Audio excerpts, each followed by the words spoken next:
Thank you. Thank you. Sit down. I guess this amounts to a Lifetime Achievement Award, which I didn't start writing to get a Lifetime Achievement Award. In fact, it was pretty much the last thing on my mind. A few weeks ago, I happened to think why I did start writing. My Swedish publisher, who is actually here tonight, had gathered together some pieces I had done, and he needed a foreword explaining how and why the pieces were written. Well, the when part was easy. The most recent, The Case of Teresa Schiavo, was written in 2005 for the New York Review. The earliest, On Self-Respect, was written in 1961, when I was not long out of Berkeley and working in New York for Vogue. On Self-Respect was in fact written for Vogue, which had first assigned the subject to what was referred to at Vogue as a real writer. A real writer at Vogue at that time was what we called pretty much anybody who was not on staff. However, this particular real writer failed to deliver, and so there it was, the title of a non-existent piece, already irretrievably engraved on the magazine's otherwise unflawed 5-color cover. I improvised a replacement in 2 sittings, each session an hour or 2, when the Condé Nast floors in the Gray Bar building were deserted and the day's pages were closed. One push to fill the color pages that closed that week, and the second 2 weeks later for the black and white. I wrote that piece not just to a word count or a line count, but to a character count, because the pages were already laid out.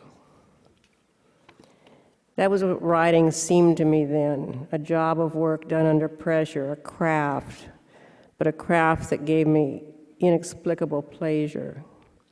It still does. Some of the pieces in the Swedish collection have since become more or less by accident kind of well known, but all of them got produced under similarly crash circumstances.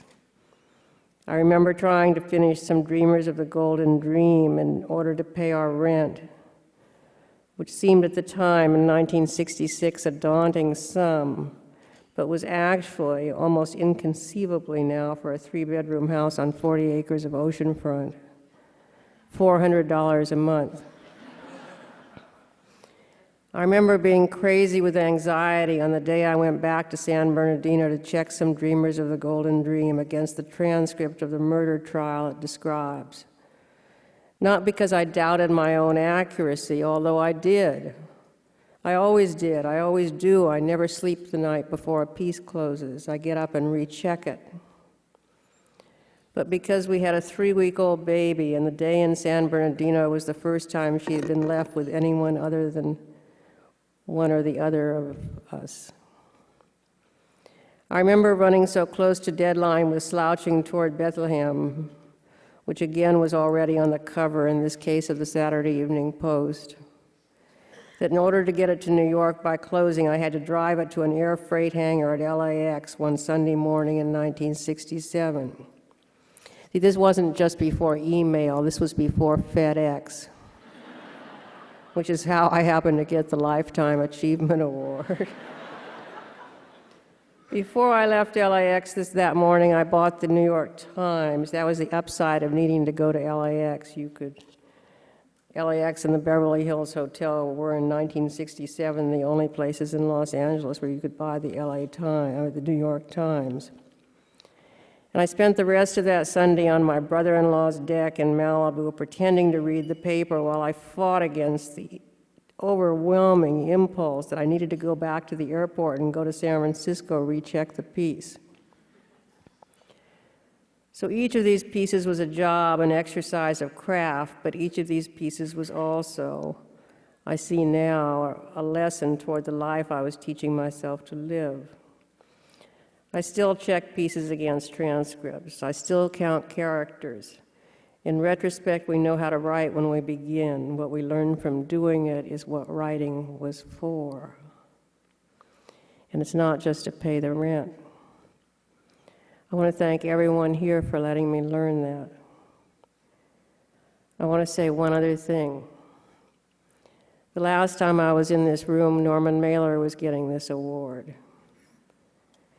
There was someone who really, truly knew what writing was for. Thank you.